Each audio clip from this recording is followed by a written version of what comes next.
Հայաստան էր ժամանել Haman եզդիների հոգևոր առաջնորդ Միր եւ Միրատ Հասին-բեկը։ Նա ժամանել էր, որպեսզի մասնակցեր Հայաստանում եզդիների համար հոգևոր առաջին կենտրոնի բացմանը, որ կառուցվել է Արմավիրի մարզի Ակնալիչ գյուղում։ Սա եզդիների համար պատմական իրադարձություն է համարվում, քանի որ աշխարհում եզդիների երկրորդ սրբատեղին է կառուցվում։ Առաջին եւ գլխավոր սրբատեղին գտնվում է Իրաքում։ Պատմական էր նաև այն առումով, որ Հայաստան շուրջ 100 տարի եզդիների հոգևոր առաջնորդ չէր ժամանել։ Սրբատեղի ունենալը եզդի ժողովրդի համար համախմբման լավագույն միջոց է։ Սրբատեղին կառուցվել է եզդիների գերեզմանատանը կից։ Օրհնության եւ բացման արարողությանը մասնակցելու են եկել տարբեր երկրներից ժամանած եզդի ազգի ներկայացուցիչներ, ինչպես նաև եզդի բարերարներ Ուկրաինայից, Վրաստանից եւ Ռուսաստանից։ Սրբատեղի կառուցմանը ձեռնամուխ է եղել բարերար Միրզա Սլոյանը։ Որ նպատակը, որ մեր ազգային հոգևոր բավարարվածության եւ աղոթքատեղ մենք Հայաստանում չունենք։ Նախկին սովետական միության տերիտորիայում չկար ոչ մի տեղ սա առաջին էր, այդ մտահղացումը վաղուց է առաջացել իմ մոտ, բայց չէր ներվում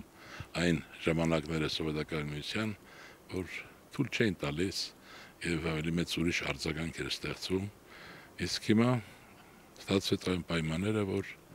մենք ունեցանք այդ հնարավորությունը ստեղծելու, կառուցելու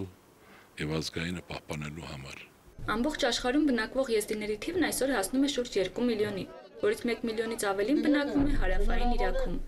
Ներկաները շնորհավորում էին հայաստանաբնակ եզդիներին այստեղ իրենց սրբատեղի օրհնության առթիվ։ Հայաստանում ուզում եմ իմ օջախի դիպ եզդիկը ուրախություն լինի Հայաստանին, մեծություն լինի Հայաստանի հողում, կռիվ չլինի։ Հայաստանի հողամասի վրա այսօր մեր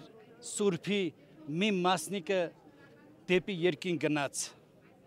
Այսքան ժողովուրդ հավաքվեց։ Շատ ուրախ եմ։ Շնորհավորում եմ իմ կողմից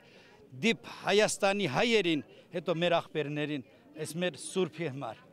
Երկու երկրների ժողովուրդները դարավոր բարեկամություն ունեն եւ վստահելի համակիրներ են։ Եզդի ժողովուրդը հայ ժողովրդի կողքին է եղել թե պատերազմների ժամանակ եւ թե դժվարին պահերին։ Եզդիների համար պատմական այս իրադարձությանը մասնակցելու եւ շնորհավորելու են եկել նաեւ ԵԿՄ վարչության նախագահ Արցախի հերոս գեներալ Մանվել Գրիգորյանը, ազգային ժողովի պատգամավոր Սեյրան Սարոյանն ու Էջմիածնի քաղաքապետ Կարեն Գրիգորյանը, Երկրապահ կամավորականների միության վարչության նախագահ Արցախի հերոս Մանվել Գրիգորյանի միջնորդությամբ օրվա արդիվ հայրենիքի սահմանները պահպանելիս ցուցաբերած խիզախության եւ անձնվիրության համար ազատամարտիկ Սիաբանդ Մստոյի Սարոյանը պարգևատրվեց մարտական ծառայության մեդալով։ Արցախյան պատերազմի առաջին իսկ օրվանից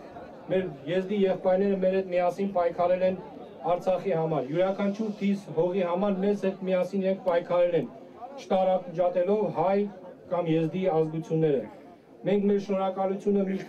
հայտնել ենք մեր եզդի եղբայրներին եւ մեր եզդի ազատամարտիկ եղբայրները բազմաթիվ անգամ պարգևատրվել են Հայաստանի Հանրապետության նախագահի,